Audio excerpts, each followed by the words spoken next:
1 2 3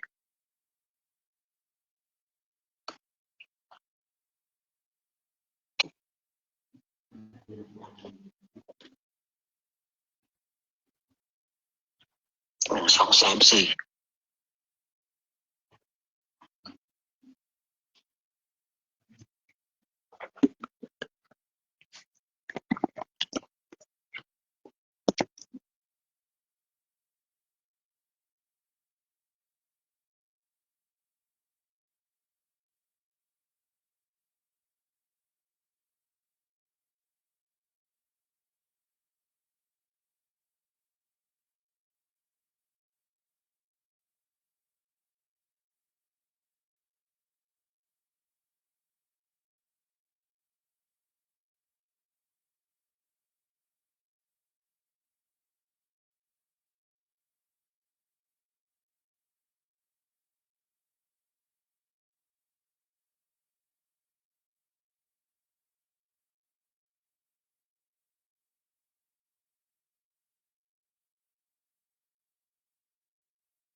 เดี๋ยวเราก็จะได้ร่วมกันทำวัดสวดมนต์กลุ่มสามหายไปไหนเนี่ยกลุ่มสามใครนั่งข้างหลวงตาแล้วนะ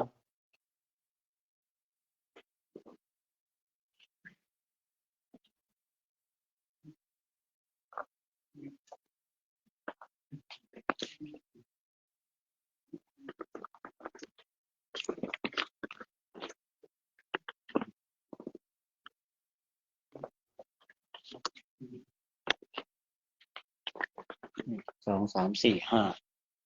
พระสมบัตินี่พระสมบัติศรีอุดมนี่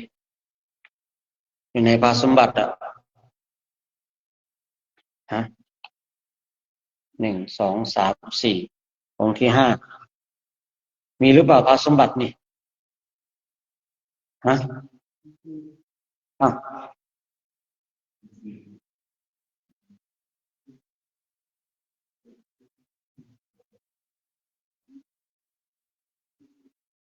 พระสมบัติหายไปไหนยังอยู่หรือเปล่านี่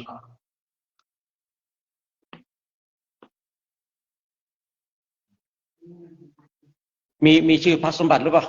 แสงอรุณอ้าว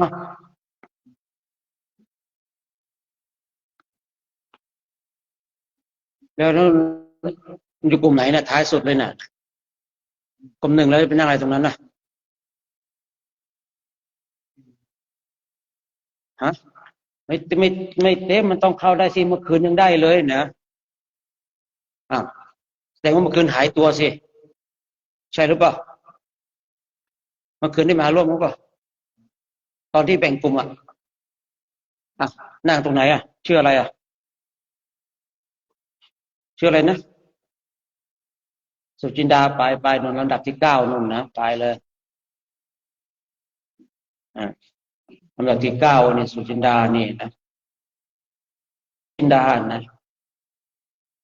นั่นขยับไปเข้ากลุ่ม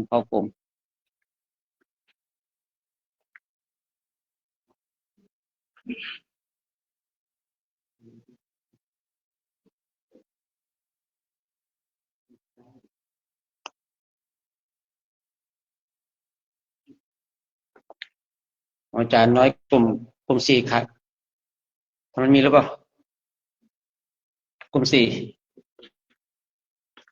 ภูวนาคนี่กลุ่มภูวนาคเนี่ยใช่ภูวนาคหรือเปล่าตรงนั้นนะ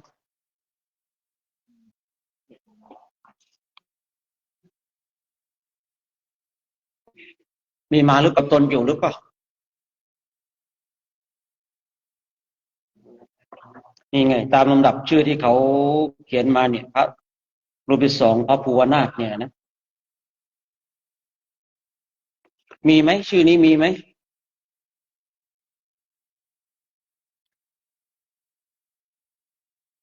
แสงอรุณไม่รู้มีไหมมีไหมมีชื่อว่าภูวนาถไหมน้องแดงอ๋อเมื่อคืนมีแต่ออกไปก่อนอืม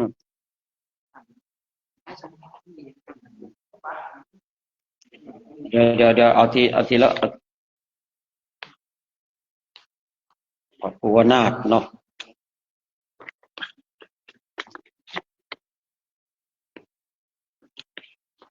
ภูวนาถกลุ่มสามกลุ่มสามพระอะไรนะเมื่อกี้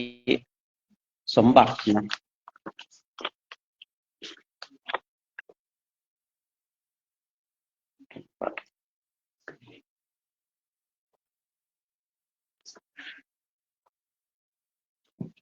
สี่หกแปด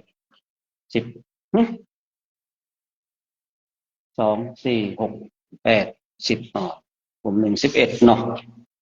กลุ่มสองลดดูที่กลุ่มสองกี่ลูก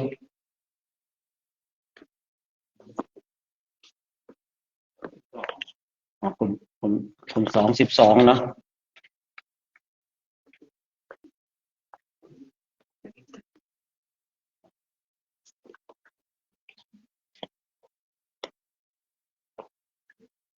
กลุ่มสามกลุ่มสามกลุ่มสามมีกี่รูปนะ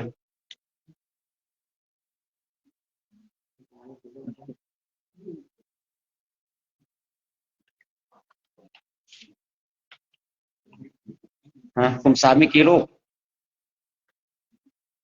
12นะขาดหนึ่งเนาะกลุ่มสี่มีกี่รูป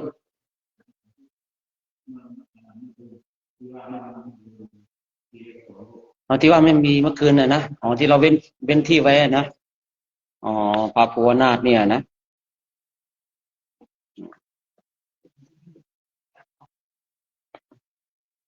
พอแบ่งกลุ่มเราก็จะรู้แล้วเนาะว่าใครขาดหายอะไรยังไงเนาะใครหายตัวได้เนี่ยนะพยายามนั่งตามลำดับนะครับเพราะว่าเขาเขาเรียงลำดับมาให้เราก็นั่งตามลำดับนะนอกจากเขาเรียงพรรษาผิดนะครับผมไงก็มาแจ้งด้วยก็แล้วกันว่าอ๋อพระเจ้าหน้าที่เขาเรียงพรรษาให้ผมผิดนะอย่างสมมติว่าเราพรรษา10อย่างเงี้ยนะเขาจับเราไปอยู่ลำดับที่7ที่8อย่างเงี้ยเนาะก็ช่วยมาแจ้งหน่อยก็แล้วกันช่วยมาแจ้งหน่อยก็แล้วกันเพราะว่าคือเดี๋ยวลำดับที่นั่งของเราไม่ตรงกับรายชื่อที่เขาส่งมานี่มันก็จะมีผลกับตัวของเราเองนะอย่างนั้นก็ทุกๆวันนี้ตามกลุ่มของเรานะครับผมตามรายชื่อที่เขาเรียงลำดับใครไม่รู้ว่าของเราลำดับที่เท่าไรนี่เดี๋ยวอาจจะให้พระท่านปริ้นมาให้เนาะตามรายชื่อตามกลุ่มของเราเนาะจะได้รู้กันฉันเช้านี้ก็หายตัวไป2เนาะหายตัวไป2เช้านี้นะครับยังไงก็พยายามกระตือรือร้นขนขวายกันเนาะพยายามกระตือรือร้นขนขวายครับเพราะว่าเรามาอยู่ด้วยกันมาร่วมด้วยช่วยกันนะมาทำหน้าที่ของเราให้ดีนะครับมาทำหน้าที่ของเราให้ถูกต้องนะครับผมฉะนั้นเช้านี้เดี๋ยวเราก็จะได้มาร่วมกันทำวัดสวดมนต์แล้วที่ขาด2รูปก็เชิญชวนกันไปนะครับผมเชิญชวนเข้าร่วมกิจกรรมแต่ชวนไม่ไหวก็ส่งกลับนะครับผมมันก็ไม่มีอะไรมากมายนะไม่หลบไม่อู้ก็สู้ไม่ไหวนี่ก็ไม่เอานะครับเนาะพวกเรานี่ต้องไม่หลบไม่อู้ก็ต้องสู้ต่อไปนะหลบอู้ก็ไปสู้ที่อื่นนะไม่หลบไม่อู้ก็สู้ไม่ไหวเนี่ยใช้กับเราไม่ได้นะครับผม เรานี่ไม่หลบไม่อู้เราก็ต้องสู้ต่อไปถ้าจะหลบจะอู้ไปสู้ที่อื่นนะครับผมถ้าจะหลบจะอู้ก็ต้องไปสู้ที่อื่นมาแล้วนะมาอะไรหนึ่งรูปนะน้อยเรานี่คือช่วงนี้ก็เห็นใจนะครับว่าฝนมันตกเนาะนะฝนมันตกก็เห็นใจแต่ในวันต่อไปคราวต่อไปอย่างระฆังดังตี 3 ครึ่งตี 3 45นี่ต้องพร้อมแล้วนะหลังจากนั้นก็ต้องมาเช็ครายชื่อกันแล้วนะคือระฆังดังตี 3 ครึ่งอย่างเงี้ยตี 3 45เนี่ยต้องพร้อมแล้วแต่ไม่ใช่เราดังเราตื่นพร้อมระฆังนะครับผมอย่างผมเองเนี่ยตื่นตี 3นะครับตื่นตี 3อย่างผมเองเนี่ยตื่นตี 3จำวัดบางทีก็5 ทุ่มบ้างเที่ยงคืนบ้าง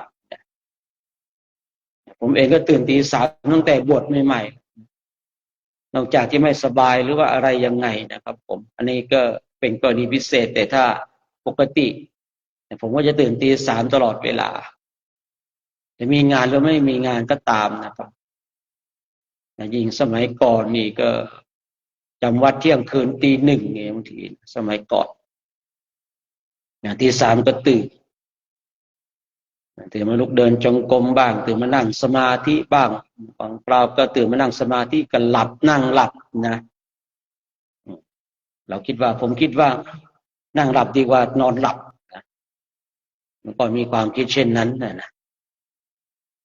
ยังไงก็ช่วงเวลาที่ระฆังดังนี่ก็อย่างตอนเย็นเนี่ยตอนเย็น6 โมงอย่างเงี้ยนะ6 โมง 15นี่เราต้องพร้อมแล้วเหลือเวลา15 นาทีเพื่อเป็นการพูดคุยกันได้บอกกล่าวเรื่องราวต่างๆนะส่วนเวลาช่วง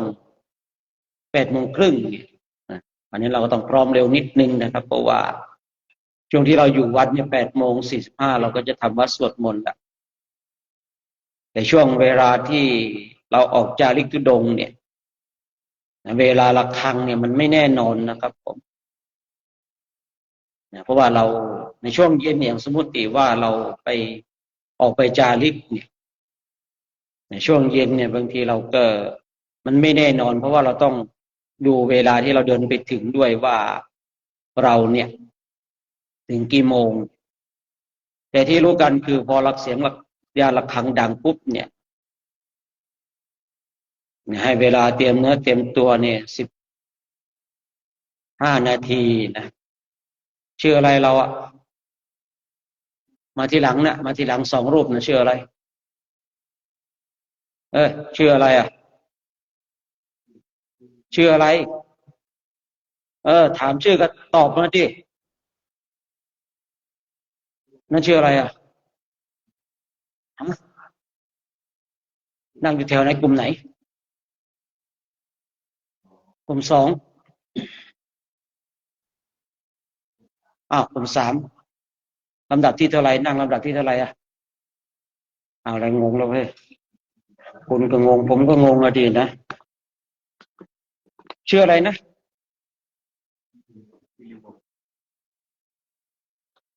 ลำดับที่6อะลำดับที่6ครับสุริสุริสุริวงศ์นะ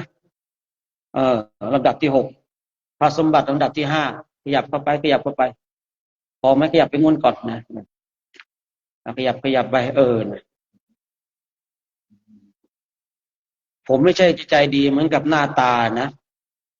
อืมหน้าตาผมดีแต่จิตใจผมไม่ใช่จะดีทุกอย่างนะขยับให้มันตรงๆกันนะดูอืมอ๋อนะ2 รูปแสดงว่านอนอยู่ใกล้กันนะนี่เป็นชื่อไปแล้วนะเนี่ย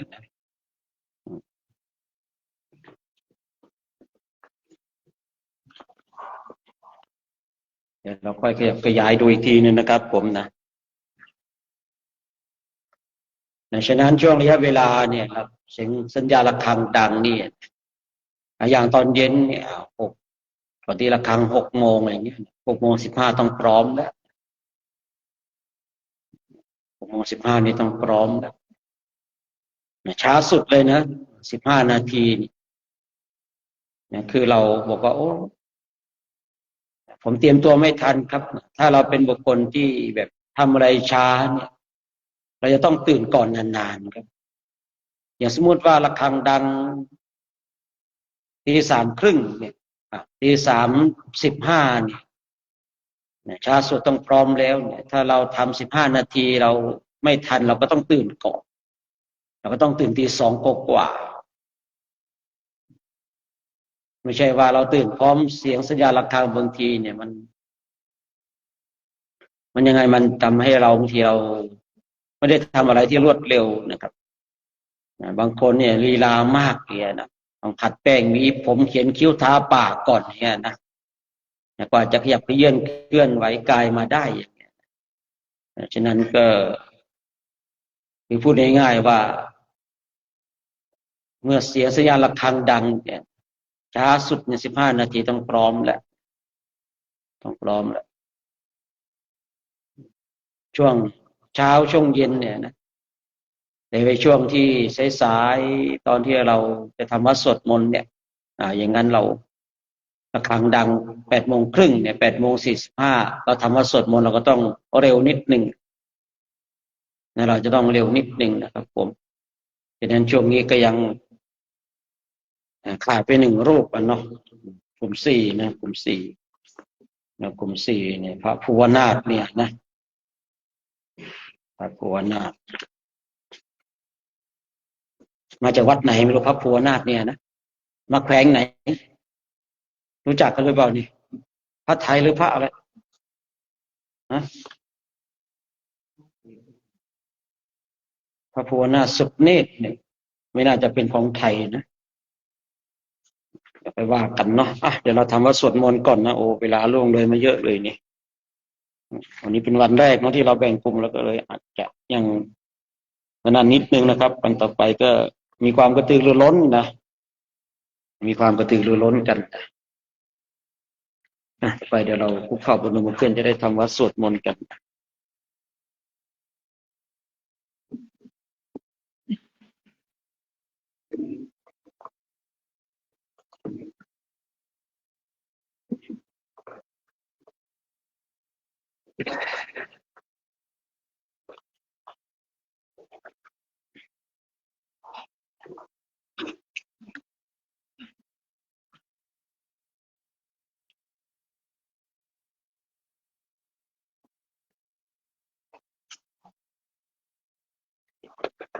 อ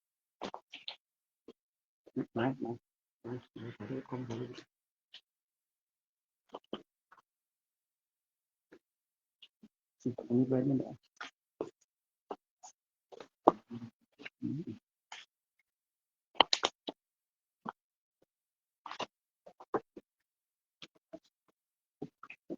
ต่อไปจะได้กราบพระพร้อมๆกันพร้อมกันแล้วกราบกราบกราบ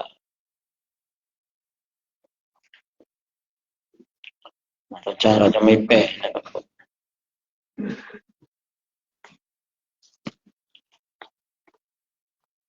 โยโสภะคะวาอะระหังสัมมาสัมพุทโธสวากขาโตเยนะภะคะวะตาธัมโมสุปฏิปันโนยาสัพพะคะวะโตสาวกสังโฆธัมมายังภะคะวันตังสัทธัมมังสัสสังฆังเอียเมหิสการเรอิยะตาระหังอาโรปิเตอิอาภิปุชยามาสาธุโนพันเตภะคะวาสุจิราปารินิพุตโตปิปัจฉิมาชนะตานุกัมปะมานาสาเอียเมสกาเร ทุกขตาปัญนาตาราโพเตปฏิคันหาตุอังหากังอิทารตังอิตายาสุขายาอะระหังสัมมาสัมพุทโธภะคะวาพุทธังภะคะวันตังอภิวาเทมิสวากขาโตภะคะวะตาธัมโมธัมมังนะมัสสามิสุปฏิปันโนภะคะวะโตสาวกสังโฆสังฆังนะมามิ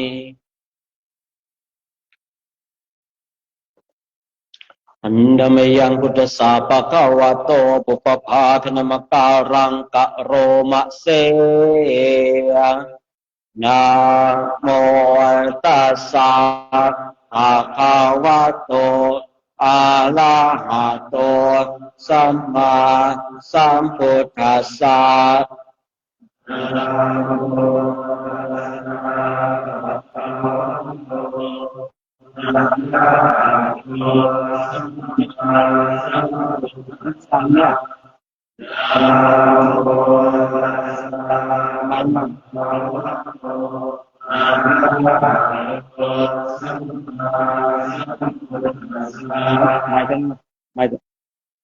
อันดมยังพุทธาภิทุติงกะโรมะเสโยทำไมนั่นไม่เอาไม้ไม้ตัวนี้ไม้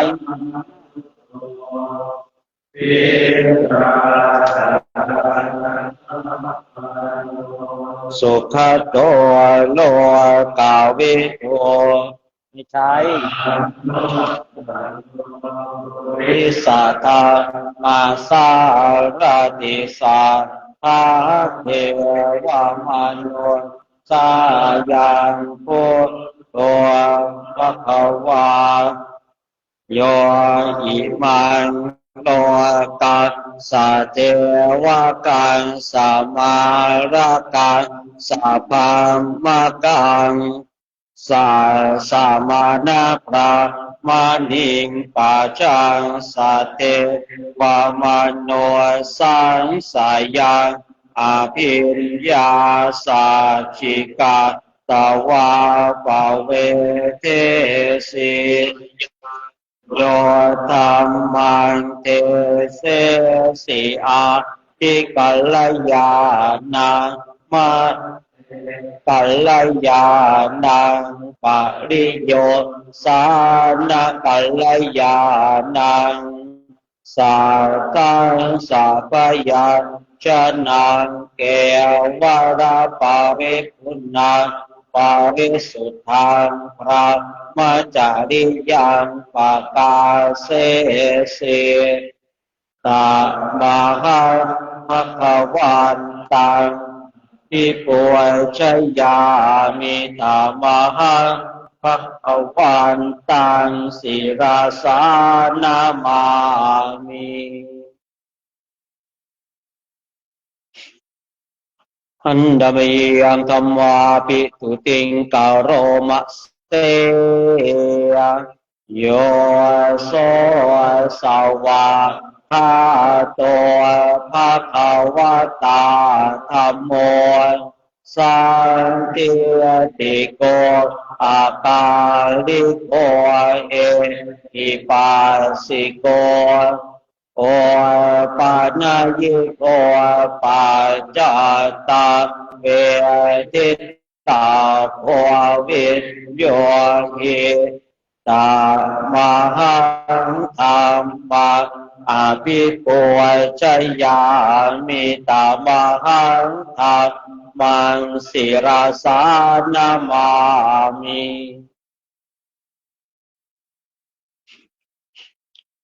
หันดามยังสังฆาปิตุติงกะโรมะเส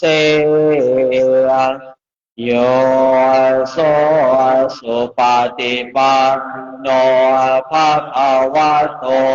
สาวกสังโฆโวยโสปฏิปันโนภะคะวะโตสา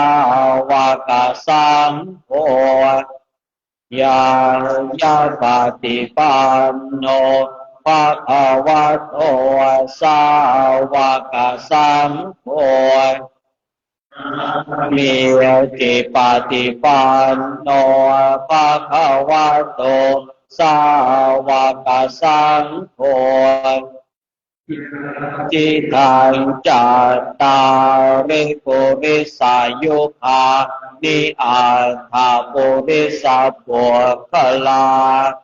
เอสะภะคะวะโตสาวกสังโฆอาหุนายโยปาหุนายโยทักขินายโยอัญจาริกาลานิโยอานุตตารังปุญญาเกตังโลกัสสะตามหังพังอภิปุจยามิตมหังพังศิราสานามามิ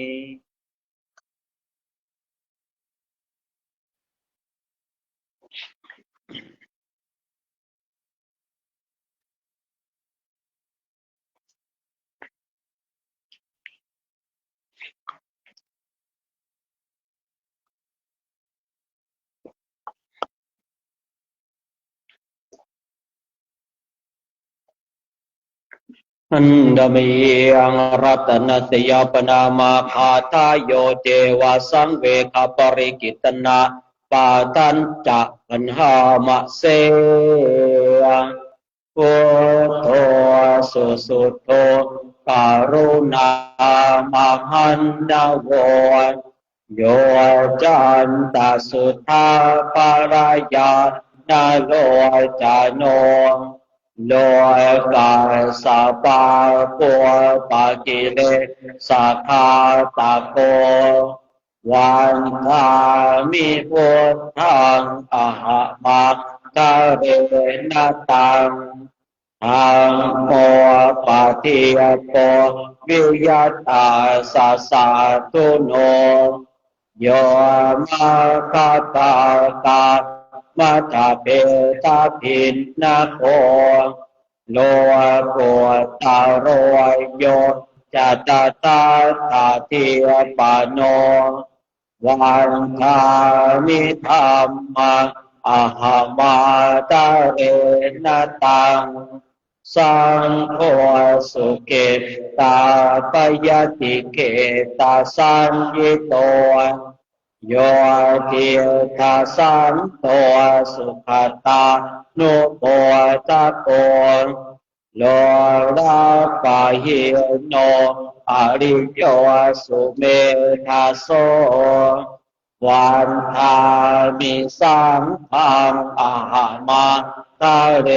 นะตังเอเจวะเมตัสสะภิกขุจนัยยะกังวาโทตายังวัตตยตาปิสังขตังปุญญังมายายังมาสาปุปาทวามาวนตุเวตาสัพพาวาสิติยาเอตาตาตาคาโตโลเกอุปันโน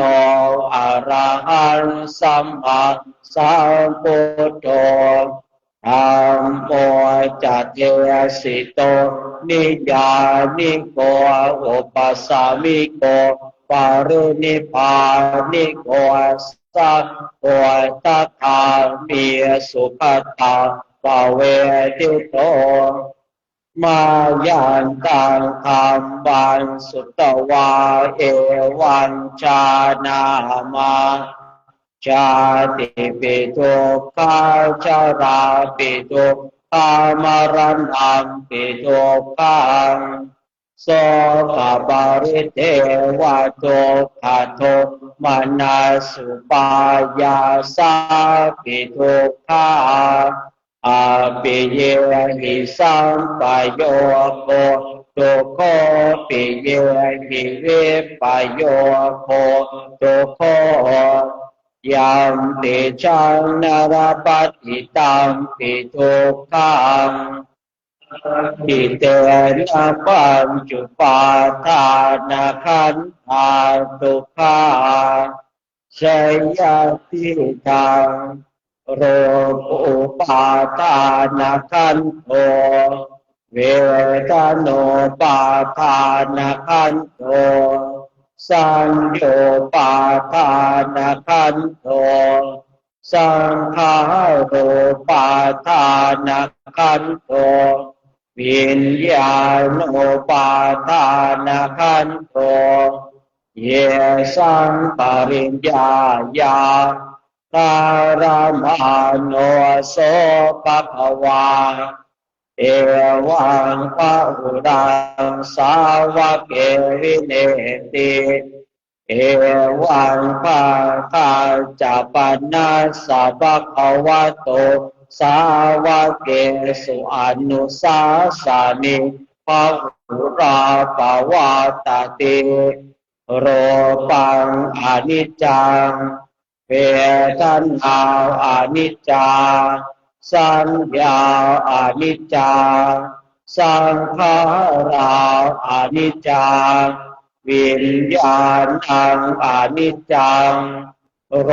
ปังอนัตตาเวทนาอนัตตาสัญญาอนัตตาสังขาราอนัตตาวิญญาณังอนัตตาสัพเพสังขาราอนิจจาสัพเพธัมมาอนัตตาติ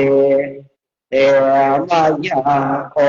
ตินนามหาชาติยาจารามรณเนนาโสเกหิปาริเทเวหิโตเกหิโทมานะเสหิอุปายาเสหิทุกขตินนาทุกขปาเรตาอาเปวนามิมาสเกวราสตุกะขันธัสสะอันตกิริยังยาเยธาติทิราปารินิพุตัมปิตาภะคะวันตังอุติสะอะระหันตังสัมมาสัมพุทธัง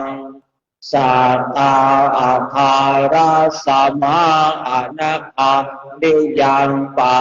ปัจจิตาตาสามิงภะคะวาติพระมจาริยัง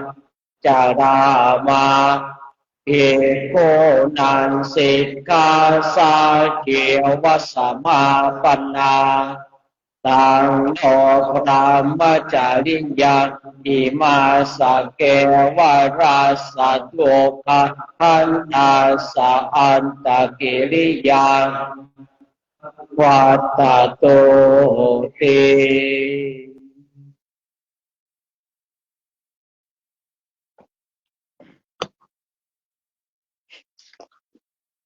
อัน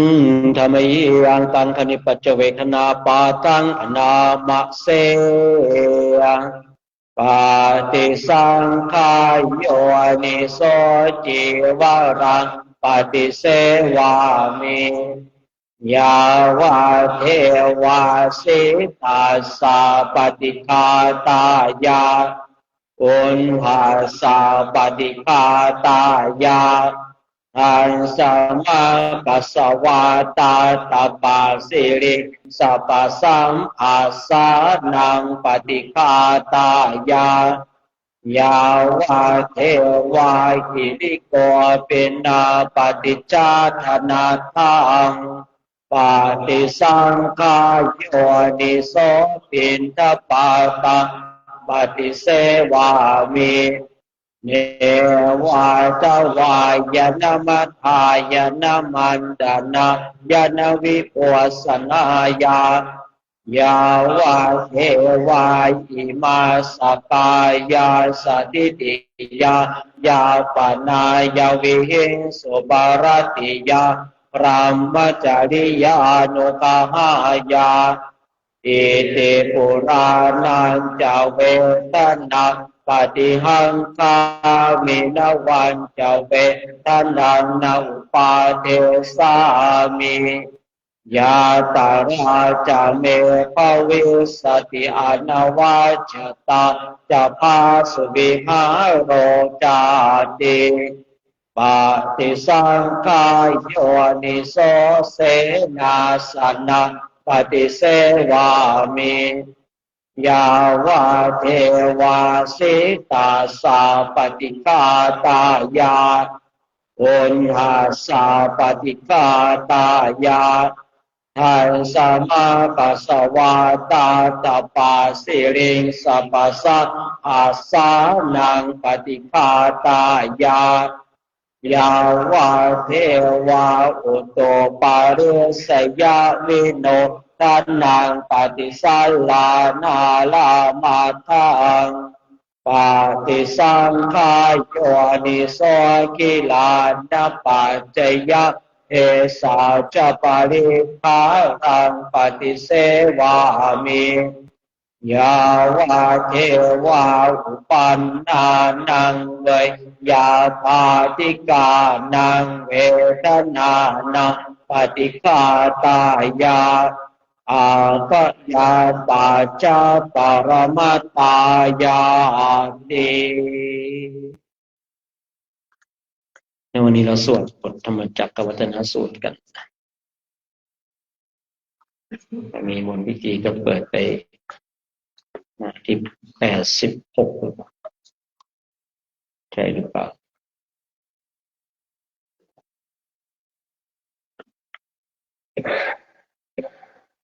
86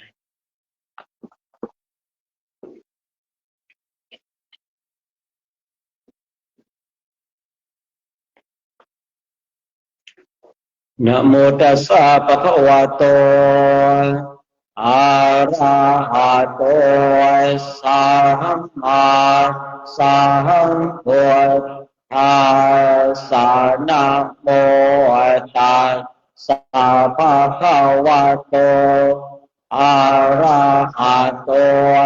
สัมมาสัมพุทธัสสะนะโมตัสสะภะคะวะโตอะระหะโตสัมมาสัมพุทธัสสะ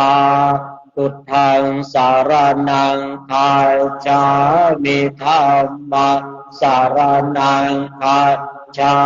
มิสังฆังสารนังคัจฉา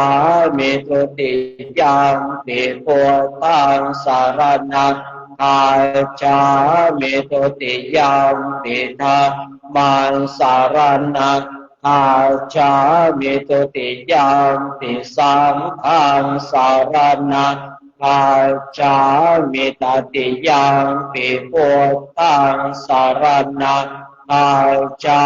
มิตติยัมปิธัมมังสารนังคัจฉามิตติยัมปิสังฆังสารนังคัจฉามิเอวัมเมสุตังเอกังสัมปยะภควาภาราณสิยะวิหารติอิสิปตาเนมิขทาเยตาตระโคภควาอิเตปิภูอามาเตสัพเพติเราเอกขันธาสิเกวันเทวิตาภายโยจายังป กาเมสุกามาสุขัลลิกานุโยโภวิโนคัมโมโพโทจานิโกอนาริโยอนาคาสันกิโตโยจังยังอาตากิรมาทานุโยโพโทโพอนาลิโยอนาคาสันกิโตเอเตเตทิภาเวอุปอันเตอนุปัฏฐามาชิมาปฏิปทาตถาคเตนะอภิสัตโวทาจาปุกรณียานาการณียอุปสัมมายะอภิญญายาสัพโวทายานิพพานายาสัพวาตาติกาตามาจะสาปิขเวมาชิมาปฏิปทาตถาคเตนะอภิสัมโพธาจาตุกรณียานัตตารานิอุปสัมมายะอภิญญายาสัพโพธายานิพพานายาสัพวาตาติอายะเมวะอริโยอาทังกิโกมาโอเสยติทังสัมมาทิฏฐิสัมมาสังกัปปะสัมมาวาจาสัมมากัมมันโตสัมมาอาชีวะสัมมาวายาโมสัมมาสติสัมมาสมาธิอายัง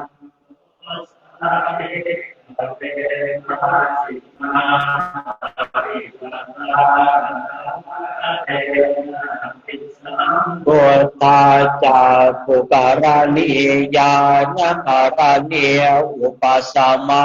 ยะอภิญญายาสัมโพธายานิพพานายาสัมวาตาติทังโพปานาภิกขเวตุทังอริยสัจจังจะติปิโต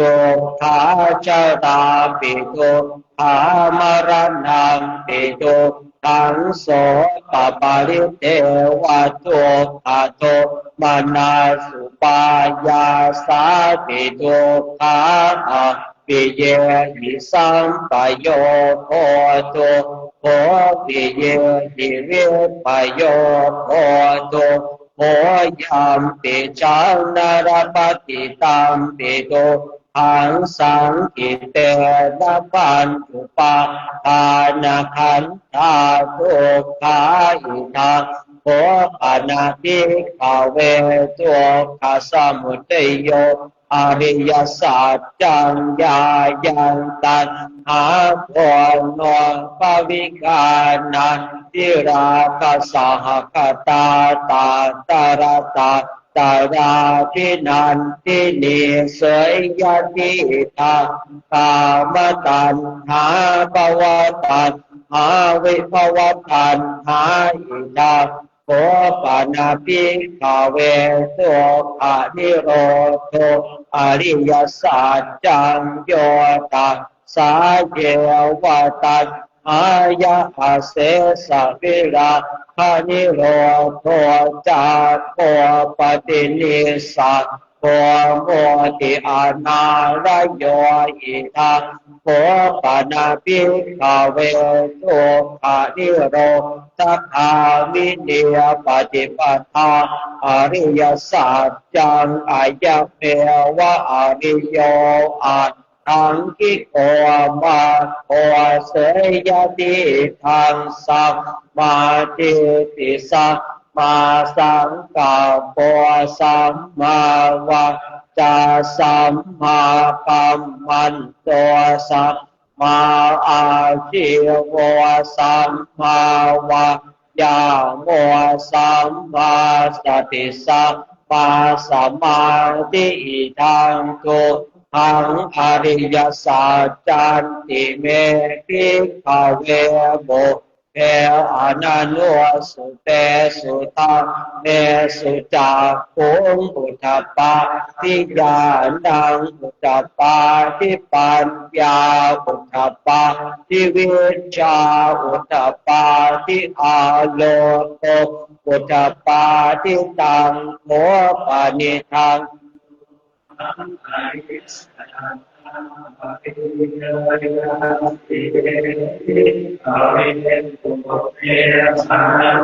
สุเตสุธรรมเมสุจักขุงอุทธัปปาทิญาณังอุทธัปปาทิปัญญาอุทธัปปาทิวิชชาอุทธัปปาทิอาโลกอุทธัปปาทิตังโขปานิทังทุกขังอริยสัจจังปริญญาตัสติเมภิกขเวปุพเพอนันโนสุเตสุธรรมเมสุจักขุงอุทธัปปาทิญาณังอุทธัปปาทิปัญญาอุทธัปปาทิวิชชาอุทธัปปาทิอาโลกอุทธัปปาทิอิทังทุกขสมุทัยโยอริยสัจจันติเมภิกขเวปุพเพอนันโนสุเตสุธรรมเมสุจักขุงอุทธัปปาทิญาณังอุทธัปปาทิปัญญาอุทธัปปาทิวิชชาอุทธัปปาทิอาโลกอุทธัปปาทิตังโขปานิทังโลกสมุทัยโยอริยสัจจังปะหาตาทันติเมภิกขเวปุพเพอนันโนสุเตสุธรรมเมสุจักขุงอุทธัปปาทิญาณังอุทธัปปาทิปัญญาชาอุทธัปปาทิอาโลกอุทธัปปาทิตังโขปานิทังทุกขสมุทัยโย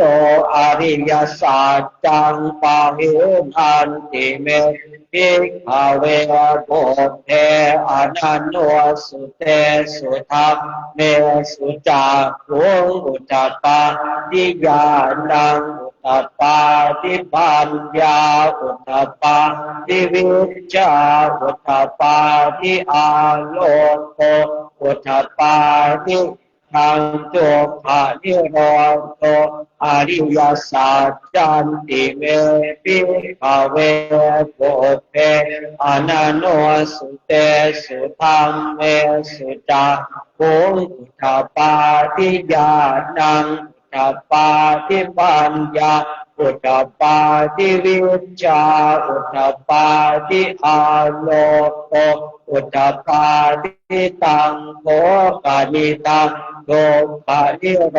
ธอริยสัจจังสาชิกาตาพันติเมภิกขเวเออนันโนสุเตสุธรรมเมสุจักขุงอุทธัปปาทิญาณังอุทธัปปาทิปัญญาอุทธัปปาทิวิชชา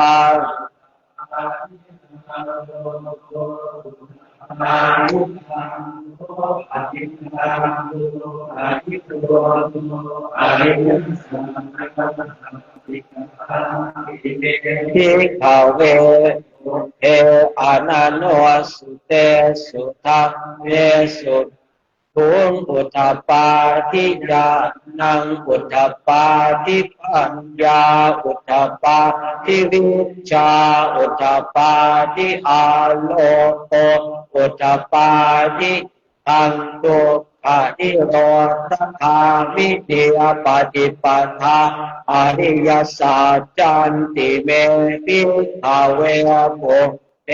อนันโนสุเตสุธรรมเมสุจักขุงอุทธัปปาทิญาณัง อุทธัปปาทิปัญญาอุทธัปปาทิวิชชาอุทธัปปาทิอาโลโกอุทธัปปาทิตังโภคานิทังโลกานิโรธธามิเดียปฏิปทาอริยสัจจังภาเวตาอันติเมทิขเวโกเปอนันโนสุเตสุธรรมเมสุจาภูมิอุทธัปปาทิญาณังอุทธัปปาทิปัญญาอุทธัปปาทิวิชชาอุทธัปปาทิอาโลกโกอุทธัปปาทิตัมโภปนิตังโยคะนิโรธคามินิปฏิปทาอริยสัจจังภาริตันติเมภิกขเวโบเออนันโนสุเตสุทัพเมสุจักขุงอุทธัปปาทิญาณังอุทธัปปาทิปัญญาอุทธัปปาทิวิชชาอุทธัปปาทิอาโลโกอุทธัปปาทิวะเกวันจาเมภิกขเวหิเมสุจตัวสุอริยสัจเจสุเอวันติปริวัตตังทวาตาสาการังยะถาภูตังญาณทาสนังนาสุวิโสทังอาโหสิเนวตาวะอันติขเวสเทวะเกโลเกสัมมาระเกสัตตัมมะเกสัตสมานะตัมมนิยาปัจจายสเทวมโนสายะมาสัมโพธิอภิสัมโพธปัจจัญญาสิงยัตโอจักโขเมภิกขเวอิเมสุจตัวสุอริยสัจเจสุเอวันติปริปัตตังทวาตัสสาการังยะถาภูตังยังนาทาสานังสุวิโสทังอาโหสิอาทาหังปิกเวสัทเทวะเกโลเกสัมมาระเกสัตตัมมะเกสัสมะอังมณิยาปัจจายสเทวมนุสายะอนุตตรังสัมมาสัพโอทิงอภิสัมพุทโตปัจจัญญาสิงญานันจะปนัมเมตัสสนะอุทธัปปาทิอโภปาเมวิโมติอายามันติมาจาตินันติตาเดปุนะปะโหติธัมโมจะปะคะวะอาตมนาปัญจวัคคียามิโภปะคะวะโตภาสิตังอภินันทงอิมาสามิจะปนะเวยาการณาสามิงอัญญมาเนอายาสามโตโกทัญญาสวิราชังเวตามรังธรรมจากขุงตปาทิยังกินจิสมุทัยธรรมัง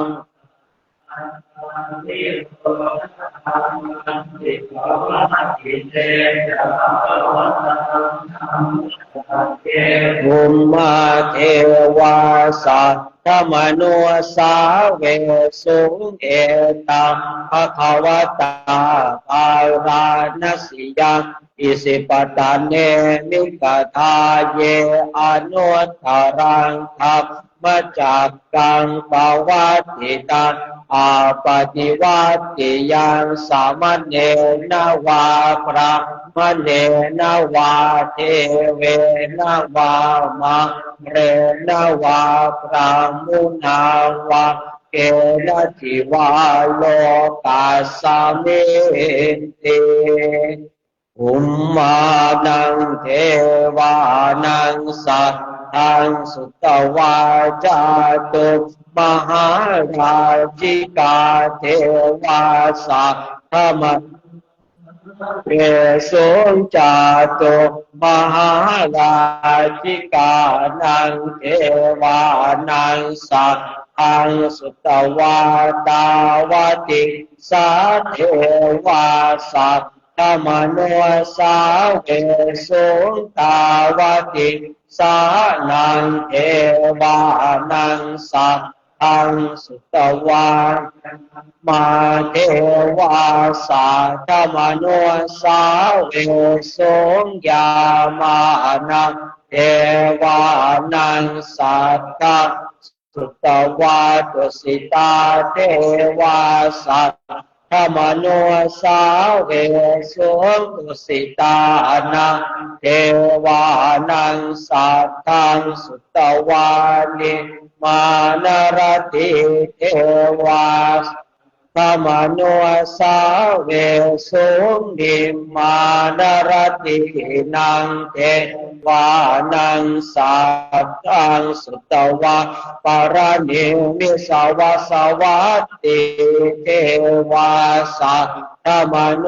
สาเวสุงปารณิมิสาวาสวัตตินังเทวานังสัตทังสุตวาพระมปริสัจจาเทวาสัตตมโนสาเวสุงพระมปริสัจจานังเทวานังสัตทังสุตวาพระมปโลหิตาเทวาสัตธรรมโนสาเวสุงพระมปโรหิตานังเทวานังสัตตังสุตวามหาพรหมาเท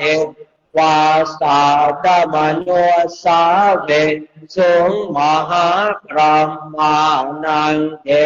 วานังสัตตังสุตวาปาริตาภาเทวาสัตธรรมโนสาเวสุงปาริตาภานังเทวา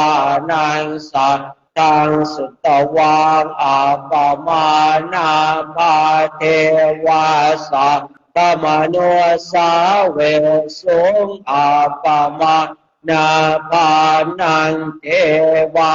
นังสัตตังสุตวาอาภัสสรา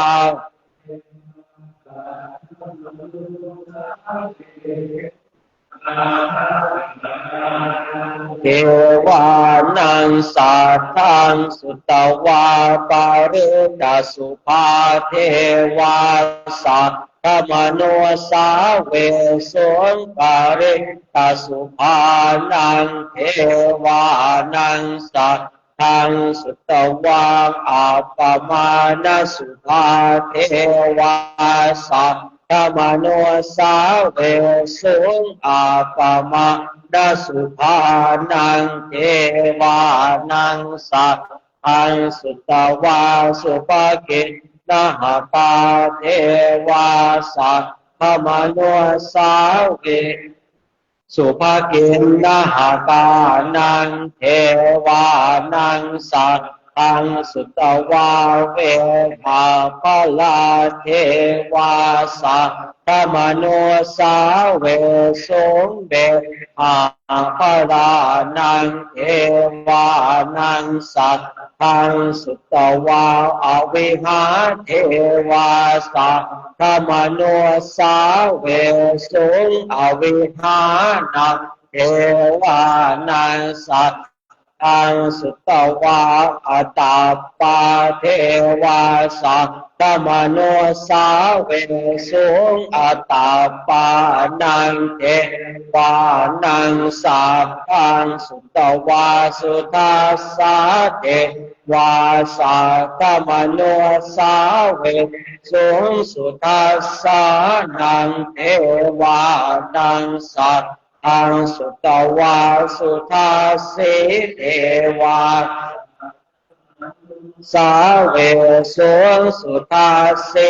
นังเทวานังสัตตังสุตวาอากานิกากาเทวาสัต พระมโนสาเวสุงเอตังภะคะวตาภาราณสิยังอิสิปตาเนมิกตาเยอนุตตรังธรรมจักกังปวัตติตังอาปฏิวัติยังสัมมเนนวาพระมเนนวาเทเวนวามาเรนวาพระมุนาวาเกณจิวาโลกาสามิเตอิติหะเตนะขันเทนะเตนะโมโหเตนะยะวะครังมโลกาสัพโตอาโกนกันจิอายัญจะทัสสะสหะสิโลกธาตุสังกัมปิสังกะกัมปิสัมปะเวทิอาปมาโนจะโอโอปาโสโลเกปาตุระโหสิอธิกัมเมวะเทวานังเทวานุภาวังอัตโคภะคะวะอุทานังอุทานเนสิอัญญาสิวัตโพโกทันโยอัญญาสิวัตโพโกทันโยติติทังอายาสมัตโตโกทันยาสอัญญาโกทันโยตเววนามังอาโหสิติเมตตายาภิกขเวเจโตวิมุตติยาอาเสวิตายาภาวิตายาภาหุริกตายาญาณิกตายาวะสุขตายาอนุติตายาภวิจิตายาสุสมาราธานิสังสาปาติกังคากตเมเอกาตาตสุขังสุปฏิสุขังปฏิปุญจทินาปาปะกังสุปินังปัสสติมนุสานังปิโยโหติอมนุสานังปิโยโหติเทวตาขันตินะสะอาติวาวิสังวาสะตังปากามติตุวตังจิตตังสมาธิยติภวันโนเวปัสสิสติอสัมมุระโหกาลังอารอนติโอตาริอาปฏิเวชันโตพระมโลโกปะโคโหติเมตตายาภิกขเวเจโตวิมุตติยาอาเสวิตายาภาวิตายาภาหุริกตายานิกตายาวาตุกตายาอนุติตายาปริจิตายาสุสมาราธายาอิเมเอกาตัสสานิสังสาปะติกังคาติอิธรรมโวจะปะคะวะอาตมนาเตปิโกปะคะวะโตภาสิตังอภินันโทนเตต่อไปเราจะได้กรวดน้ำตอนเช้ากัน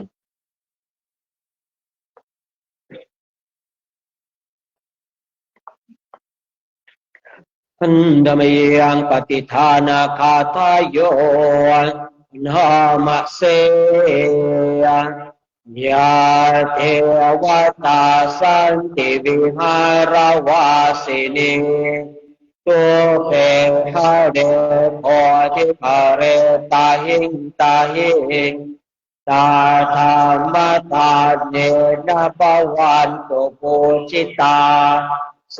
ติงการันเตทวิหารมันทะเลเทราจามัจจานวัคคาจะภิกขโวสารามิกาทานปเตอุปาสกาอามาจะเท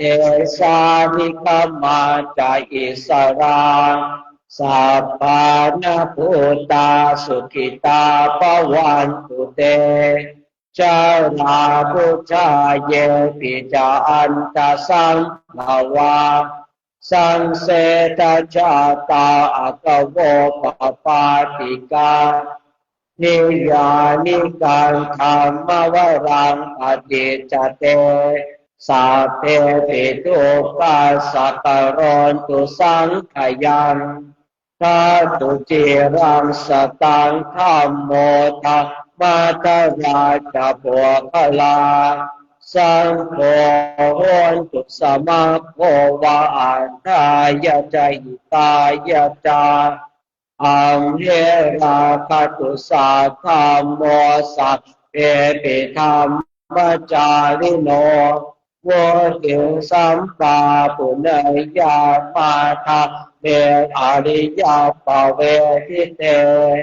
ปัสสันนาโหนตุสัพเพปิปานิโนโพธัสสะสะเนสัมมาทารังปเวจันโตปะเดเตโวปวาสโตโวติวายาสัตตานังสามิทังเนตุเมฆนิงมาตาปิตาจะอาจาราชานิจังราคันติโกตกังเอวันทักเมนาราชาโนปาจังราคันตุสัพพะทาการธรรมสวดมนต์ในช่วงเช้านี้ก็สมยุติไว้เพียงเท่านี้นะต่อไปเราก็จะได้ร่วมกันอาราธนาพระกรรมฐานนะพุทธาราธนานังธัมมาราธนานังสังฆาราธนานังอัปปมาโนพุทโธอัปปมาโนธัมโมอัปปมาโนสังโฆนะโมพุทธายะนะโมธัมมายะนะโมสังฆายะพุทโธเมนะโตธัมโมเมนะโตสังโฆเมนะโตพุทธบูชาธัมมบูชาสังฆบูชานิพพานาปัจจโยโหตุ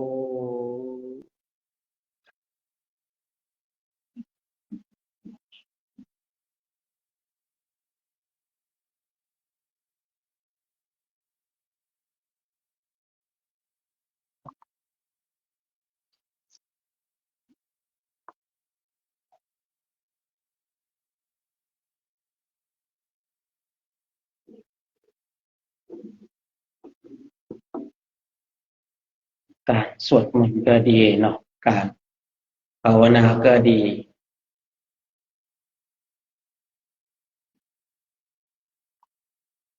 ดีทั้งหมดถ้าจิตใจของเราเป็นกุศลในช่วงนี้เราก็มาบำเพ็ญเพียรภาวนากันต่อมีคำกล่าวว่าสวดมนต์เป็นยาทาวิปัสสนาเป็นยากินอันนี้คำกล่าวของคนรุ่นหลังเนาะเพื่อเป็นเครื่องให้กำลังใจแก่คนทั้งหลายแต่ที่จริงก็ถ้าพูดตามหลักสวดมนต์ก็เป็นยาทายากินได้เหมือนกันวิปัสสนาก็เป็นยาทายากินได้เหมือนกันเพราะว่าสวดมนต์ก็ดีการภาวนาก็ดีเป็นเหตุให้บรรลุธรรมได้ทั้งนั้นแต่ว่าในยุคของเรานี่การสวดมนต์ที่จะทำให้บรรลุธรรมก็หาได้ยากผู้ที่บรรลุธรรมในช่วงยุคปัจจุบันนี้ก็เกิดจากการเจริญจิตตภาวนาเราท่านทั้งหลายมาประชุมพร้อมกันเราก็มีทั้งการสวดมนต์มีทั้งการเจริญจิตตภาวนาคือบางคนบางท่านชอบสวดบางคนบางท่านชอบนิ่งคือชอบสวดก็สวดบทนั้นบทนี้สวดไปแล้วก็มีสติมีสัมปชัญญะ สวดไปแล้วก็เกิดสติเกิดปัญญาเรียกว่าสวดมนต์แล้วดีแต่บางคนบางท่านสวดไปแล้วก็จิตใจมันฟุ้งมันปรุงแต่งจิตไม่รวมเป็นหนึ่งลักษณะเช่นนี้สวดมนต์แล้วไม่ดีสำหรับบุคคลนั้นบุคคลนั้นเมื่อสวดมนต์ไม่ดีโดยส่วนมากแล้วก็จะเป็นผู้นิ่งแล้วจะดีคือการเจริญจิตตภาวนาแล้วการนั่งสมาธิบางคนชอบสวดก็สวดไปสวดแล้วมีสติมีสัมปชัญญะบางคนเนี่ยสวดไม่เก่งแต่นั่งนิ่งเก่งคือการเจริญจิตตภาวนาเก่งเวลาสวดมนต์มันฟุ้งซ่านเหลือเกินแต่เวลาที่นั่งภาวนาจิตมันนิ่งมันสงบมันระงับแบบนี้ก็เรียกว่านั่งนิ่งแล้วดีคือบางคนบางท่านเนี่ยสวดมนต์แล้วจิตมันนิ่งมันสงบแต่เวลานั่งภาวนาบางทีก็ไม่นิ่งไม่สงบเลยก็จะเป็นเช่นนี้คราวนี้ขึ้นอยู่กับตัวของเราเองว่าการที่เราสวดมนต์แล้วมันสงบมันระงับดีเราก็ไปอยู่ในกลุ่มที่เขาสวดมนต์ไหว้พระเยอะๆถ้าเราชอบสวดมนต์แต่เราไปอยู่ในกลุ่มที่เขานั่งบำเพ็ญเพียรภาวนาเนี่ยเรารู้ดีว่าเราสวดมนต์แล้วจิตมันวุ่นวายมันสับสนแต่เราไปอยู่ในสถานที่ที่ไม่เหมาะกับเราเมื่อเราไปอยู่ในสถานที่ที่ไม่เหมาะกับเราไม่ใช่สถานที่ตรงจุดนั้นไม่ดีนะสถานที่ตรงจุดนั้นดีแต่ว่าสถานที่นั้นไม่เหมาะกับเราเราก็ต้องพาตัวของเราไปอยู่ในกลุ่มที่เขาไม่ค่อยสวดมนต์แต่เขานั่งบำเพ็ญเพียรภาวนาให้โอกาสในการเจริญจิตตภาวนาให้มากเราก็ต้องอยู่ให้มันถูกที่เราก็ต้องอยู่ให้มันถูกหลักแต่ทางนี้ทางนั้นเท่าที่ผมประสบพบเจอมาท่านที่ชอบสวดมนต์ไหว้พระดันไปอยู่ในสถานที่เขาไม่ค่อยสวดมนต์ไหว้พระและคนที่ไปสวดมนต์ไหว้พระเนี่ยก็จะไปตำหนิติเตียนเขาตำหนิติเตียนว่าวัดนี้ไม่สวดมนต์เลยท่านนี้ไม่สวดมนต์เลยถ้าเป็นเช่นนี้มันไม่ดีท่านทั้งหลายหรือว่าเราเนี่ยชอบเดินจงกรมชอบนั่งสมาธิแต่เราดันไปอยู่ในกลุ่มที่เขาสวดมนต์ไหว้พระพอเราไปอยู่ตรงจุดนั้นปุ๊บแล้ววัดนี้ไม่เดินจงกรมไม่นั่งสมาธิเลยได้แต่สวดมนต์อย่างเดียวคือตัวของเราเองนั่นแหละที่ไม่ดีท่านทั้งหลายการสวดมนต์การไหว้พระเป็นสิ่งที่ดีแต่ตัวของเราเองเนี่ยเราคิดว่าเราเนี่ยสวดมนต์เก่งนั่งสมาธิเก่งแต่ไม่อยู่ในถูกที่ของมันบางทีก็จะทำให้เราเนี่ยเกิดอคติกับหมู่คณะเราจะต้องรู้ตัวของเราเองว่าเราสวดมนต์แล้วมันจิตมันสงบระงับขนาดไหนเราจะต้องรู้ตัวของเราเองเวลาที่เรานั่งบำเพ็ญเพียรภาวนาเนี่ยจิตมันสงบระงับขนาดไหนเมื่อเรารู้จักจริตนิสัยของเราคราวนี้เราก็ภาคเพียรภาวนาไปภาคเพียรในการสวดมนต์ไปแต่ถ้าว่าเรานั่งสมาธิเดินจงกรมแล้วยังไปตำหนิติเตียนว่าโอ้ยท่านนั่นเอาแต่สวดมนต์ไปนั่งภาวนาเลยอย่างนี้ยังใช้ไม่ได้หรือว่าเราเนี่ยสวดมนต์เก่งแต่เราก็ไปตำหนิติเตียนคนนั้นก็สวดมนต์ไม่ได้สวดมนต์ไม่เก่งสู้เราไม่ได้แบบนี้ไม่ดีเลยคือเมื่อเราเข้ามาอยู่ในขอบเขตของพุทธศาสนาอย่างที่ได้กล่าวไว้ในวันก่อน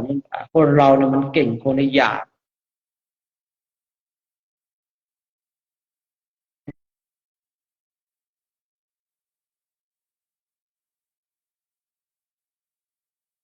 ยิ่งเราด้วยกันแบบนี้ปุ๊บเนี่ย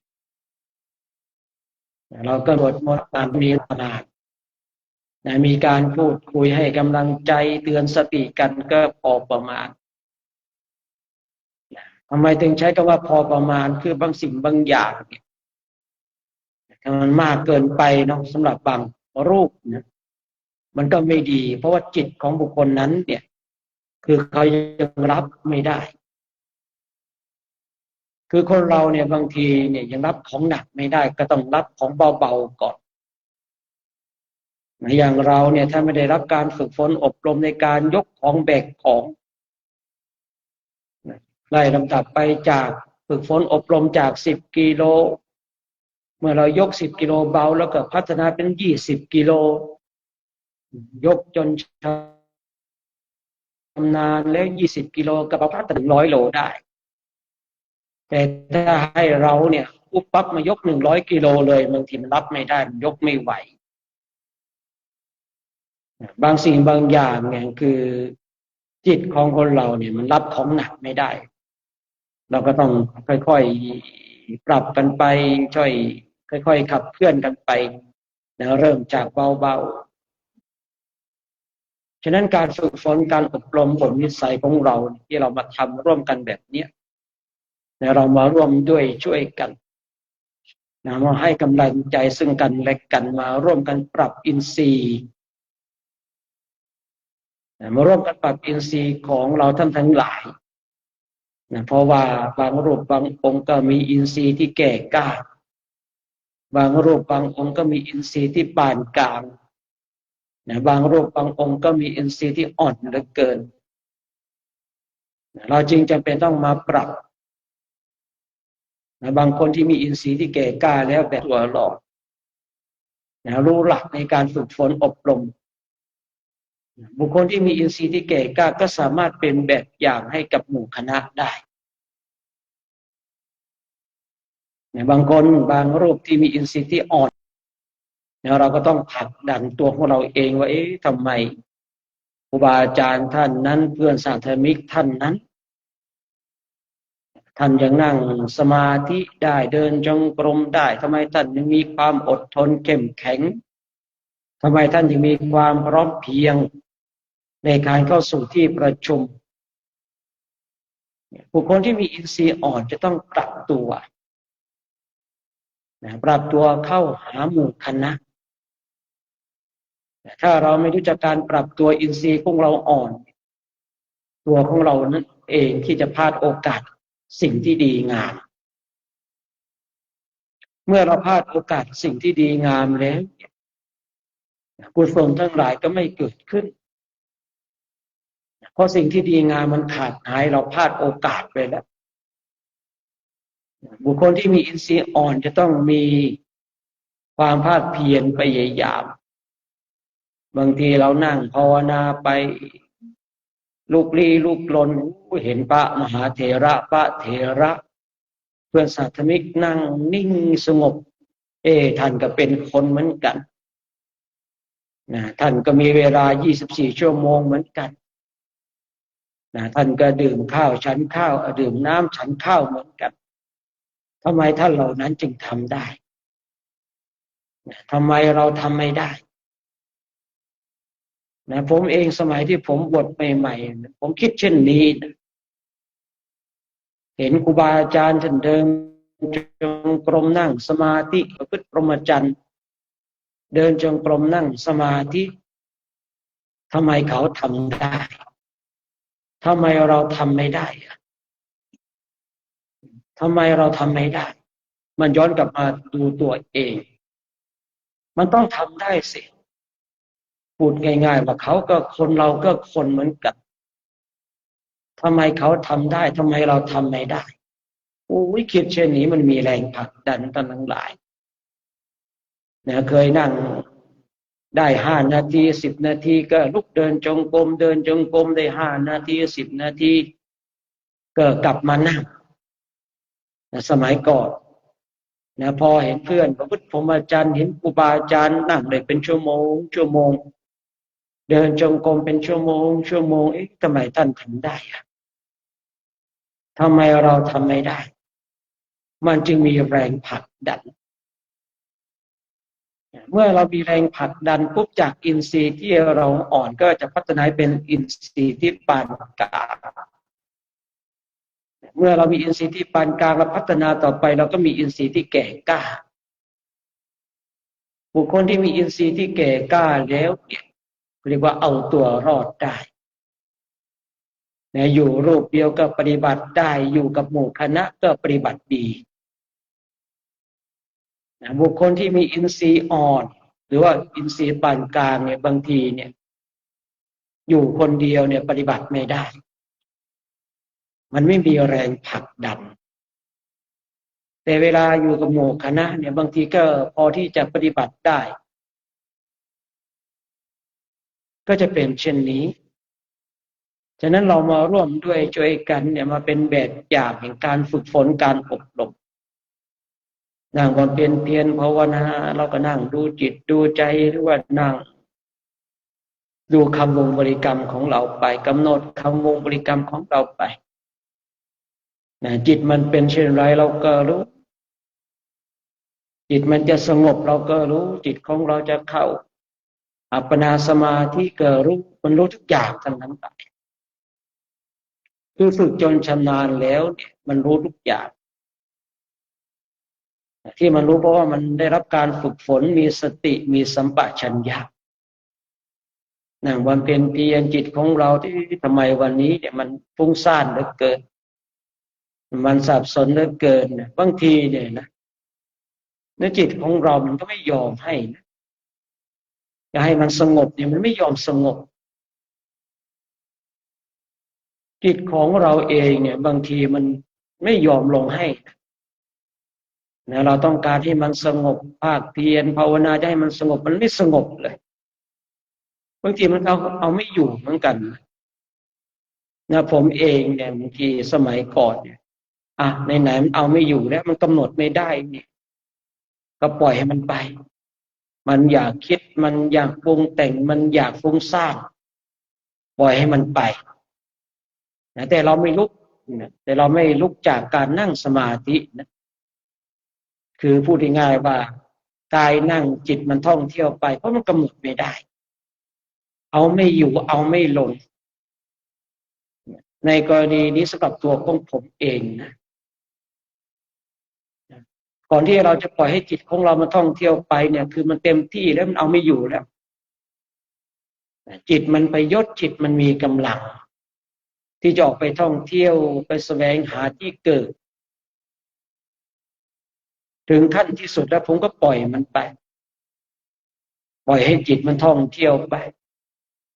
แต่กายยังนั่งสมาธิอยู่แต่ว่ากายอยู่ในอิริยาบถของการสร้างความเพียรคราวนี้ก็ปล่อยให้จิตมันไปท่องเที่ยวไปมันอยากท่องเที่ยวมันอยากจะคิดมันอยากปรุงแต่งก็ปล่อยมันคิดปรุงแต่งไปนะบางคราวเนี่ยมันไปท่องเที่ยวใน2-3 ชั่วโมงจากเรื่องนั้นไปเรื่องนี้จากเรื่องนี้ไปเรื่องนั้นคิดเรื่องนั้นจบไปเรื่องนั้นต่อจนจิตมันหายไปยศหมดกำลังก็กลับมาอยู่ที่ฐานเดิมคือพูดง่ายๆว่ามันท่องเที่ยวจนอิ่มแล้วหมดกำลังแล้วก็กลับมาที่ฐานเดิมเมื่อกลับมาที่ฐานเดิมแล้วคราวนี้เป็นหน้าที่ที่เราจะต้องมาปราบกำราบมันเราก็ต้องนั่งต่อไป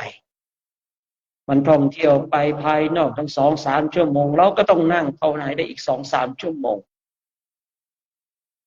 นะบางคราวผมก็ทำเช่นนี้นะสมัยก่อนบางทีจิตเนี่ยมันเอาไม่อยู่เอาไม่ลงเราก็ต้องปล่อยมันไปนะปล่อยมันไปตามดูตามรู้ไปเมื่อมันหมดกำลังแล้วมันก็กลับมาสู่ที่เดิมเหมือนกับเราท่านทั้งหลายเนี่ย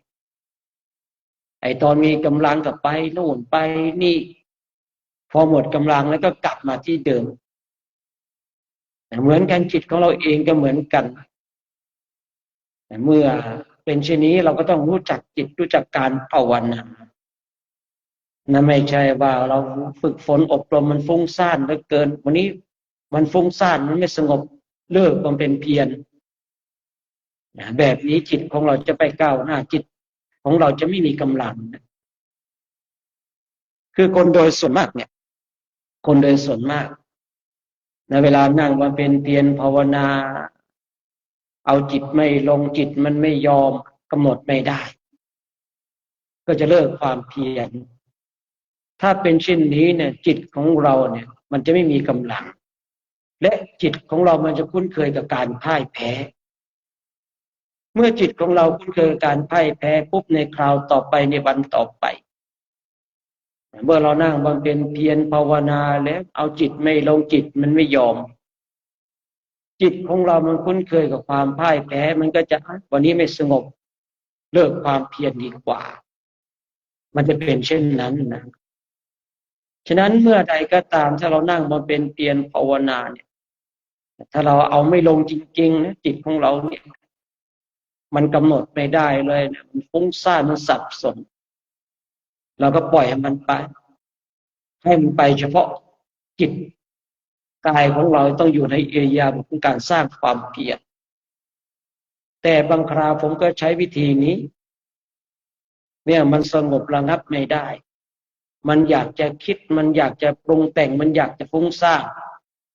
บางคราวผมเองก็มาปรุงแต่งในธาตุในขันธ์มาฟุ้งซ่านในธาตุในขันธ์ของตนเองคือเราต้องรู้จักต้องมีอุบายถ้าเรารู้จักจิตของเรารู้จักหาอุบายให้จิตของเราเนี่ยเราต้องรู้ว่าเราควรจะมีอุบายอย่างไรที่จะมากำราบจิตของตนเองในอย่างที่ผมได้กล่าวไว้เมื่อสักครู่เนี่ยนะบางคราวผมก็ปล่อยมันไปนะบางคราวเราก็ต้องมาฟุ้งซ่านมาพิจารณาในธาตุในขันธ์ของเราเนี่ยมันอยากจะฟุ้งซ่านมันอยากจะปรุงแต่งเนี่ยให้เรามาฟุ้งซ่านปรุงแต่งในขันธ์ก็จะเป็นเช่นนี้แต่บางวันท่านทั้งหลายจิตของคนเรานี่มันไม่มั่นคงจริงๆนะบางวันเนี่ยนั่งแล้วมันสงบระงับดีเหลือเกินจิตมันนิ่งจิตมันสงบบางวันมันก็ฟุ้งซ่านนะบางวันมันก็สับสนบางวันมันก็ลุกลี้ลุกลนกระสับกระส่ายเหลือเกินจิตมันเป็นเช่นนี้อันนี้มันเป็นเรื่องปกติไม่ใช่เรื่องผิดปกตินะเนี่ยขอให้เราเข้าใจในจุดนี้แล้วเราก็ต้องมีความภาคเพียรพยายามเมื่อวันใดก็ตามที่จิตของเรามันฟุ้งซ่านนั่งให้มันสงบให้ได้ท่านทั้งหลายจะนั่ง2-3 ชั่วโมง4 ชั่วโมง5 ชั่วโมงมันอยากจะฟุ้งซ่านก็ปล่อยให้มันไปจนจิตของเราหมดกำลังแล้วกลับมาคือให้จิตของเรามันคุ้นเคยกับความสงบให้ได้จิตของคนเราคุ้นเคยกับสิ่งใดมันก็จะไปอยู่กับสิ่งนั้นจิตของเราคุ้นเคยกับสิ่งใดจิตของเราก็จะไปอยู่กับสิ่งนั้นเราลองสังเกตดูตัวของเราเองได้ตื่นนอนตอนเช้าเนี่ยจิตของเรามีความคุ้นเคยกับสิ่งใดบางคนบางท่านตื่นนอนปุ๊บยังไม่ได้ลุกล้างหน้าแปรงฟันนั่งทำจิตทำใจสักแป๊บหนึ่งก่อนทำแบบนี้บ่อยๆจิตของเราก็คุ้นเคยเช่นนี้ทุกๆวันเนี่ยก่อนที่จะลุกล้างหน้าแปรงฟันมันก็จะนั่งแป๊บหนึ่งก่อนนี่เขาเรียกว่าจิตมันคุ้นเคยกับการภาวนาแต่บางคนบางท่านพอตื่นปุ๊บจับโทรศัพท์ปั๊บเรียกว่าจิตมันคุ้นเคยกับการจับโทรศัพท์พอตื่นปุ๊บจับโทรศัพท์ปั๊บเลยจิตมันคุ้นเคยกับสิ่งใดมันก็จะทำในสิ่งนั้นฉะนั้นเมื่อเราเนี่ยฝึกฝนอบรมเราต้องทำจิตของเราคุ้นเคยกับความสงบเรียนรู้เข้าใจในเรื่องความสงบให้ได้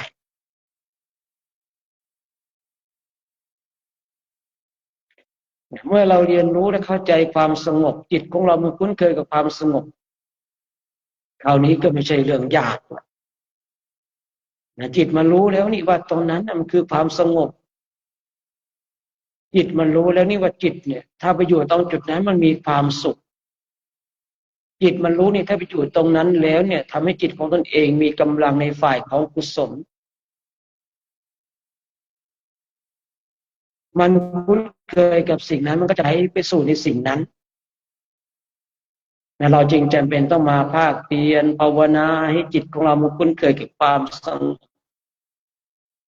ให้จิตของเราคุ้นเคยกับหลักธรรมคำสอนที่พระพุทธเจ้าทรงตรัสไว้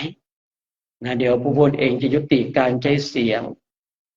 นะเพื่อเราจะนั่งหลายได้นั่งบำเพ็ญเพียรภาวนานะดูจิตดูใจสักระยะหนึ่งนะเพราะว่าช่วงนี้ฝนก็ตกเราก็ไม่ได้ออกรับบิณฑบาตก็สามารถนั่งบำเพ็ญเพียรภาวนาได้อีกพักใหญ่ๆนะนี่เราก็นั่งบำเพ็ญเพียรภาวนากันเนาะ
การ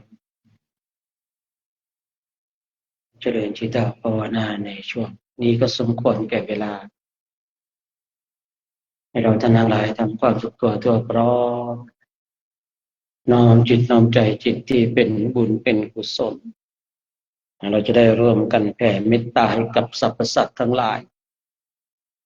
ที่เป็นเพื่อนทุกข์เกิดแก่เจ็บตายของเรา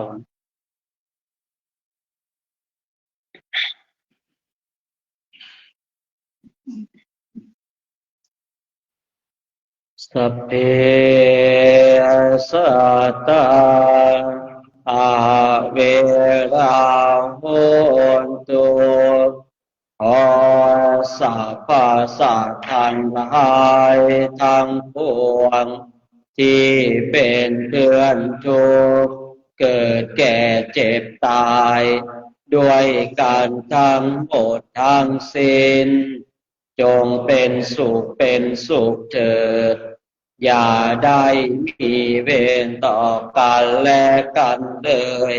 อาภยาปัจจาโหนตุจงเป็นสุขเถิดอย่าได้ปาดเบี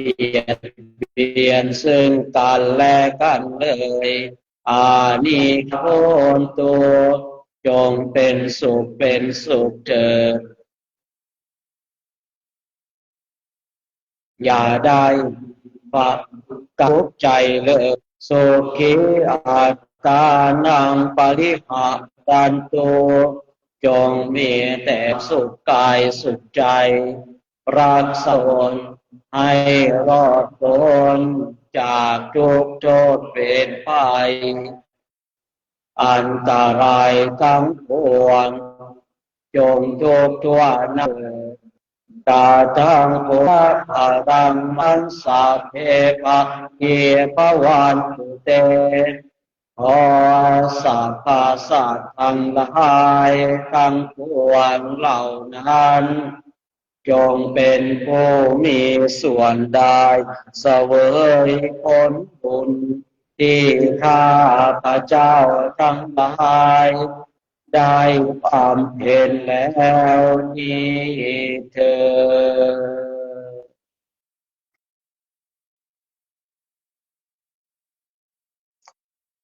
ดเจ้านี้ก็ต้องขออนุโมทนาคณะพระภิกษุสงฆ์องค์สามเณรแล้วก็อุบาสกพร้อมกับคณะสัตยาญาติโยมที่ชมและสดอยู่ทั้ง4ช่องทางเนาะบางคนบางท่านก็รู้พระภิกษุสงฆ์มาประชุมกันด้วยเหตุอันใดบางคนบางท่านก็ไม่รู้ก็ขอให้เราท่านทั้งหลายคณะพระภิกษุสงฆ์ประชุมกันที่วัดทุดงค์ในโครงการจาริกทุดงค์ตามรอยบาทพระศาสดาวัดดอยเทพนิมิตรปีที่12เดินในประเทศไทยในประเทศอินเดียและเนปาลในช่วงนี้เป็นช่วงการเตรียมความพร้อมในอีกไม่กี่วันเราก็จะเห็นภาพพระภิกษุสงฆ์เดินเป็นท่องเป็นแถวแบกกดแบกบาตรอีรุงตุงนังนะบางองค์ก็เรียบร้อยอยู่นะองค์ไก่ลุงตุงนางเป็นธรรมชาตินะเป็นปกตินะบางรูปก็เรียบร้อยบางรูปก็ไม่เรียบร้อยนะภายนอกไม่เรียบร้อยภายในเรียบร้อยอยู่นะภายนอกสกปรกภายในอาจจะขาวสะอาดก็ได้นะหรือว่าภายนอกสกปรกภายในโคตรสกปรกเลย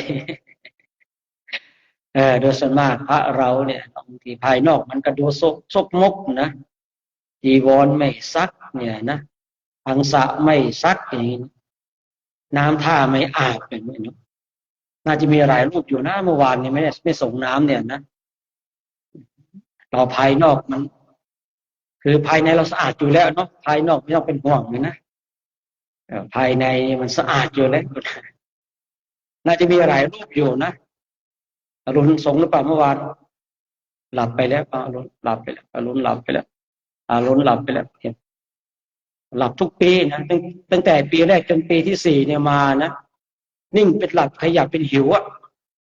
สโลแกนของเขาอะนะพอนิ่งปุ๊บจะหลับแล้วพอขยับก็จะหากาแฟละนะ อืมไม่ว่ากันนะ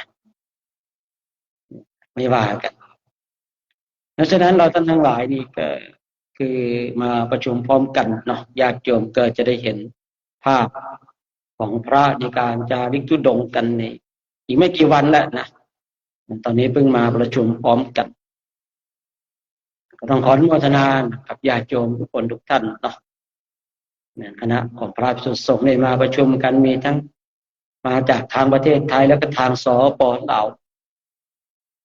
น่าประมาณสัก60-70ชีวิตด้วยกันที่เป็นเพื่อนร่วมอุดมการณ์เดียวกันที่จะร่วมฟันฝ่าอุปสรรคร่วมกันร้อนร่วมกันหนาวร่วมกันตากแดดตากฝนช่วงนี้ก็ฝนฟ้ามันก็ตกก็ปล่อยให้เขาทำหน้าที่ของเขาไปแล้วเราก็มาทำหน้าที่ของเรายังไงก็แต่ละกลุ่มเนาะกลุ่ม1ก็ดีกลุ่ม2ก็ดีกลุ่ม3ก็ดีกลุ่ม4ก็ดีก็คือในแต่ละกลุ่มให้มีหัวหน้านะครับผม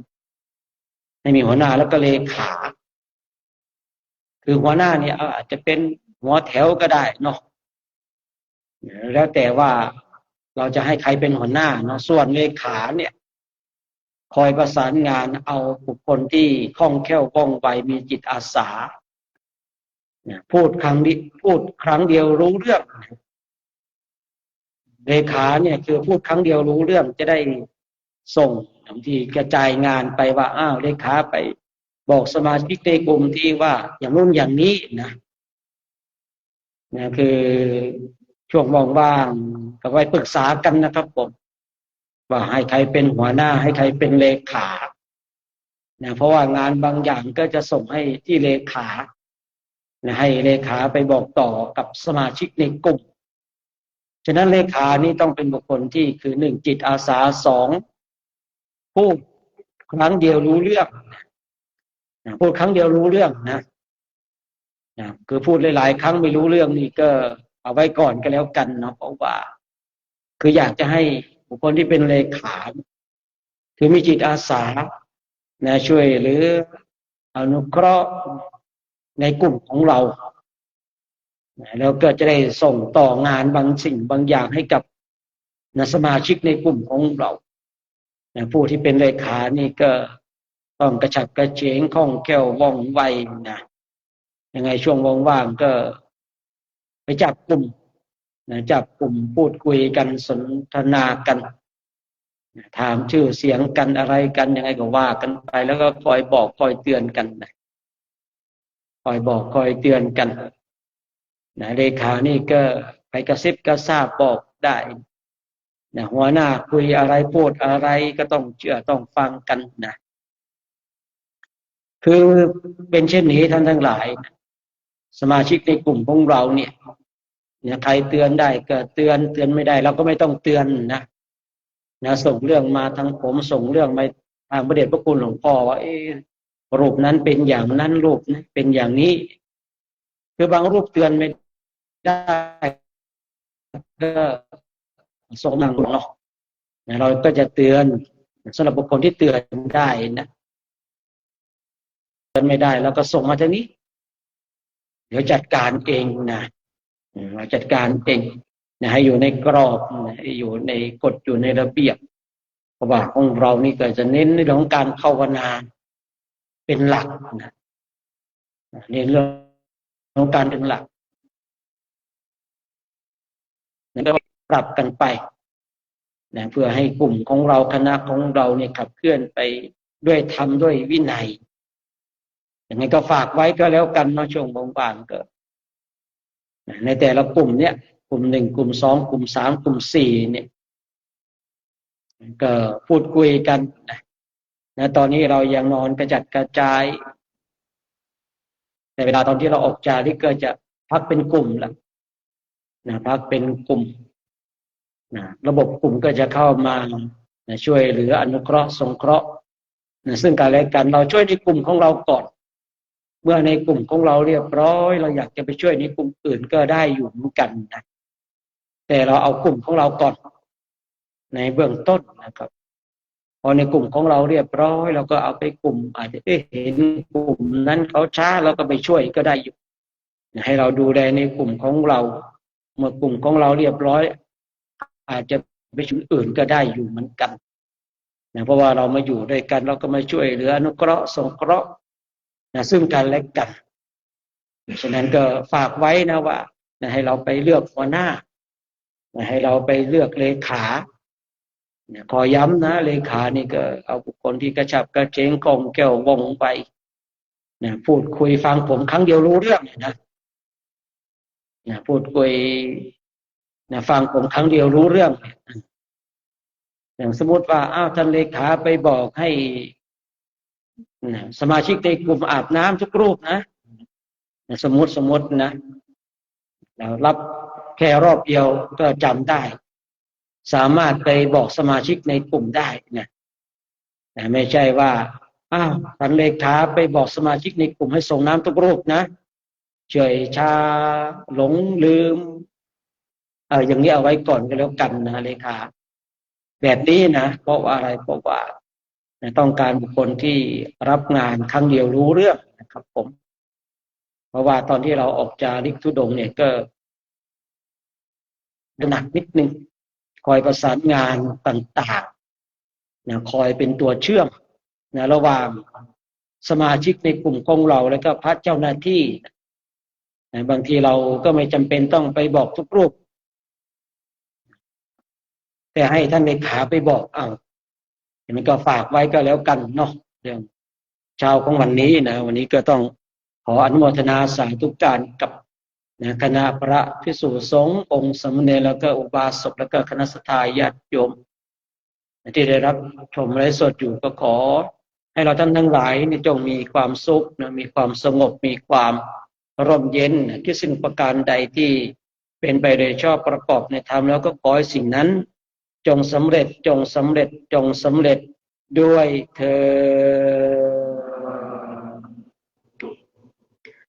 ต่อไปเดี๋ยวเรากราบพระพร้อมกันก่อน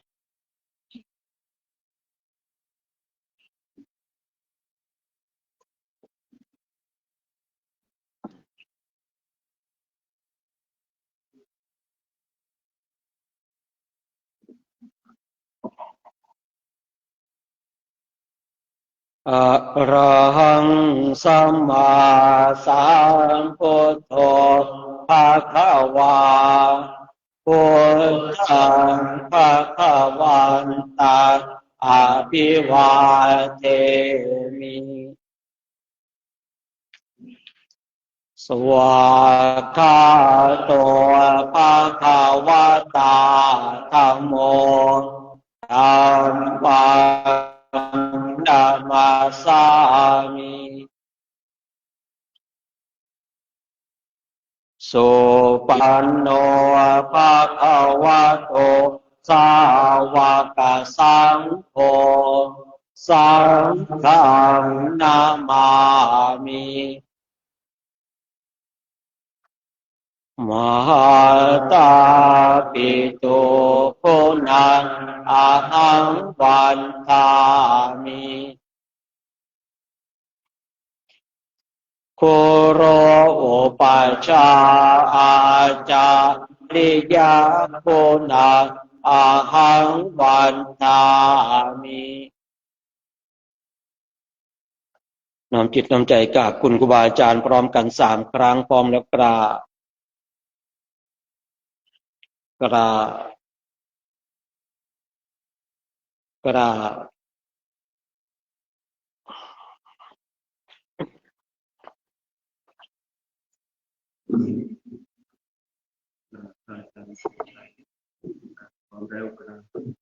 สาธุเนาะ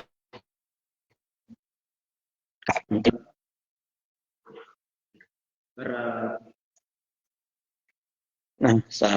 ธุนะปิดไลฟ์ก่อนแป๊บนึงพระเราแป๊บนึงเด้อปิดไลฟ์